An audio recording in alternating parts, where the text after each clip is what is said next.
तो सर जैसे द्वारका एक्सप्रेसवे है उसमें हम क्यों इन्वेस्ट करें, मतलब क्या कारण है, क्या उसके एडवांटेजेस है? द्वारका एक्सप्रेसवे में इसलिए इन्वेस्ट करना चाहिए। एक तो द्वारका एक्सप्रेसवे यहाँ पर मॉडर्न फ्लैट्स बन रहे हैं जिसमें माई वन कंस्ट्रक्शन है, विदाउट ब्रिक वर्क काम हो रहा है, मॉडर्न एमिनिटीज मिलती हैं, सब कुछ मिलता है। जैसे मैं खुद द्वारका में रहती हूँ और उसमें बहुत ये सारे प्रॉब्लम है, स्विमिंग पूल जिम ये सब है नहीं। बिल्कुल सारी सोसाइटी अंदर ही अवेलेबल होंगी। जो अगर आपको कोई सी चीज़ की ज़रूरत पड़ती है, FMCG है, मतलब कन्फेक्शनरी शॉप्स हैं, दवाइयाँ हैं, सैलून हैं, वो सब कुछ सोसाइटी की मार्केट के अंदर ही होता है। और सर आखिरी में मैं ये जानना चाहूँगी कि जैसे बायर है उसको तो पता नहीं, बट क्या क्या चीज़ें उनको पहले देख लेना चाहिए बिफोर बाइंग, मतलब कौन कौन सा कि ये पेपर वर्क या क्या क्या फॉर्मेलिटीज पहले कर लेनी चाहिए? प्रॉपर्टी खरीद रहे हैं तो ये सामने वाले तरीके से दिखे। एक तो सबसे पहले आपको खरीदने से पहले ये देखना चाहिए कि आपका जो ब्रोकर है जो आपको प्रॉपर्टी दिलवा रहा है वो कितनी नॉलेज रखता है, वो कैसे आपकी प्रॉपर्टी को आप मैनेज करेगा या नहीं करेगा। आजकल लोग क्या करते हैं, एक बारी प्रॉपर्टी बेचते हैं और उसके बाद गायब। तो इसलिए मैं आपको ये बात बोलूँगा कि जो भी प्रॉपर्टी खरीद रहा हो उसके पेपर की वेरिफिकेशन बहुत ज़रूरी कर ले, और जो ब्रोकर हो उसको, आपके ब्रोकर को पूरी नॉलेज होनी चाहिए कि इस प्रॉपर्टी में क्या क्या है और क्या क्या नहीं है।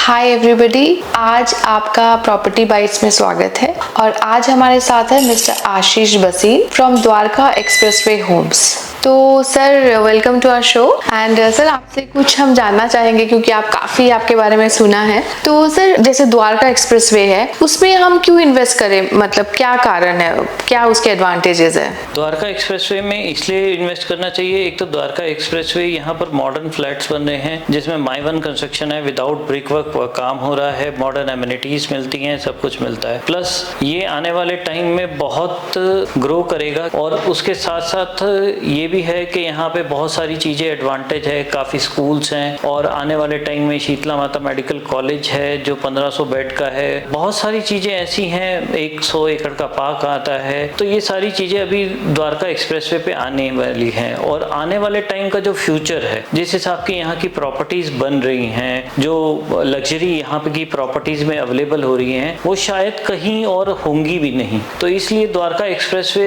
आने वाले टाइम का फ्यूचर है, और यहाँ पे इन्वेस्ट करके हर बंदे को फायदा ही होगा। जैसे मैं खुद द्वारका में रहती हूँ और उसमें बहुत ये सारे प्रॉब्लम है, स्विमिंग पूल जिम ये सब है नहीं। सर ब्रिक वर्क नहीं होगा मतलब क्या, थोड़ा समझाइए दर्शकों को। ब्रिक वर्क नहीं होगा इसका मतलब सिंपल आप ये बात समझ के चलिए कि ये जो होता है माई वन कंस्ट्रक्शन बोलते हैं, ये टोटली कंक्रीट का बना होता है। कंक्रीट को एक पैच से दूसरे पैच से जोड़ा जाता है, और ये इतना मजबूत होता है कील भी नहीं इसमें इजीली ठोकी जा सकती। तो प्लस इसके साथ जब उसका ड्रेन का पाइप का एडजस्टमेंट करी जाती है तो वो ऐसे करी जाती है कि अगर उसमें कहीं लीकेज हो तो वो अंदर वाली साइड ना आए, बाहर वाली साइड जाए। ऐसे ही बहुत सारी एडवांटेजेस होती हैं। वॉल का साइज बहुत छोटा होता है, ब्रिक में 8 इंची की वॉल होती है, यहाँ पे कम से कम 4 से 6 इंची की वॉल मिल जाती है, और कंपैरेटिवली उससे ज़्यादा मजबूत होती है। जैसे अर्थक्वेक के टाइम पे वो ज़्यादा रिलायबल रहती है कंपैरेटिवली एक ब्रिक वर्क के। तो एक और चीज़, जैसे द्वारका एक्सप्रेसवे में जैसे पहले लोग डरते थे कि यहाँ फैसिलिटीज इन द सेंस कि शॉप्स नहीं है, स्कूल्स की प्रॉब्लम है, हॉस्पिटल नहीं, तो अभी क्या सिचुएशन है?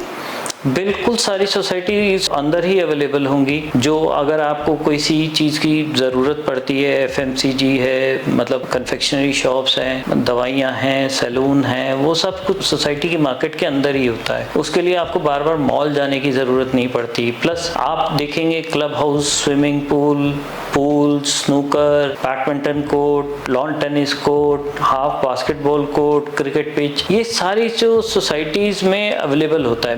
मिनिमम ये रिक्वायरमेंट तो रहती है कि आप कोई भी प्रॉपर्टी में इन्वेस्ट कर रहे हो तो इतना तो आपको मिलेगा ही।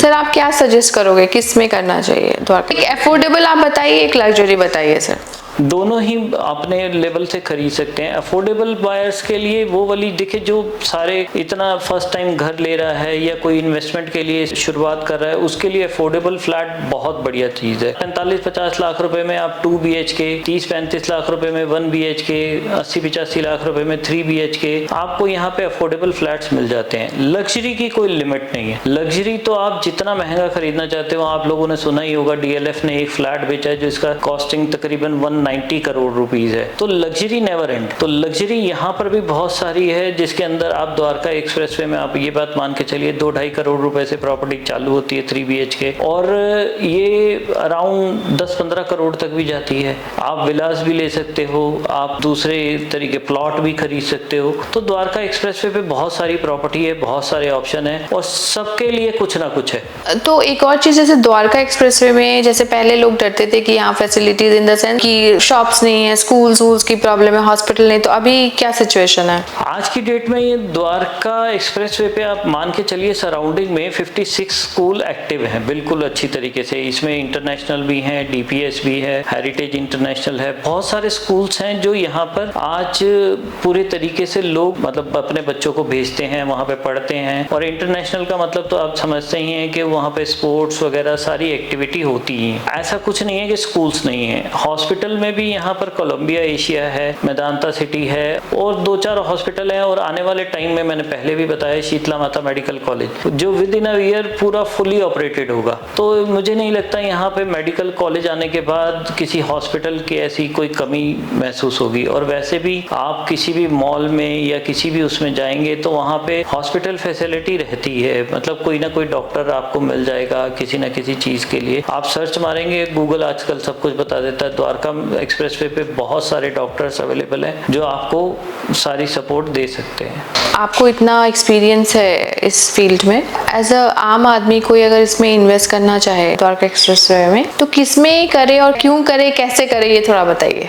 देखिए, ये हर आदमी ना जैसे 5 उंगलियां बराबर नहीं होती है, ऐसे इन्वेस्टर भी ऐसे नहीं होते हैं। कई इन्वेस्टर ये ढूंढ रहे होते हैं कि मैं शुरुआत कर रहा हूं तो मैं अफोर्डेबल से करूं। कोई फ्रेश बुकिंग में देखना चाहता है तो फ्रेश बुकिंग में भी वो सोचता है कि मेरे पास 1 CR है तो मैं उसी में लगा के चालू कर दूं। प्रॉपर्टी इन्वेस्ट आपको तब करनी चाहिए जब आपके पास उसके लिए पूरे पैसे हों। अदरवाइज कई लोग मैंने देखा है कि प्रॉपर्टी में पैसा इन्वेस्ट करके परेशान हो जाते हैं और फिर उनका जो रुझान होता है वो नेगेटिव हो जाता है। ये नहीं होना चाहिए मेरे हिसाब से। जो इन्वेस्टर है जो आए वो पूरी तरीके से उसको प्रॉफिट हो, क्योंकि प्रॉफिट से प्रॉपर्टी से ज्यादा प्रॉफिट कोई नहीं दे सकता। आप किस तरीके के इन्वेस्टर हैं एक बारी हमसे बात करिए। आप कैसे पैसा लगाना चाहते हैं आप हमसे बात करिए, बिल्कुल हॉनेस्ट वाली आपको राय दी जाएगी। तभी आपको हम बता पाएंगे कि आप कहाँ बढ़िया इन्वेस्ट कर सकते हैं। आपके लिए अफोर्डेबल बढ़िया रहेगा, लग्जरी बढ़िया रहेगा, विला बढ़िया रहेगा।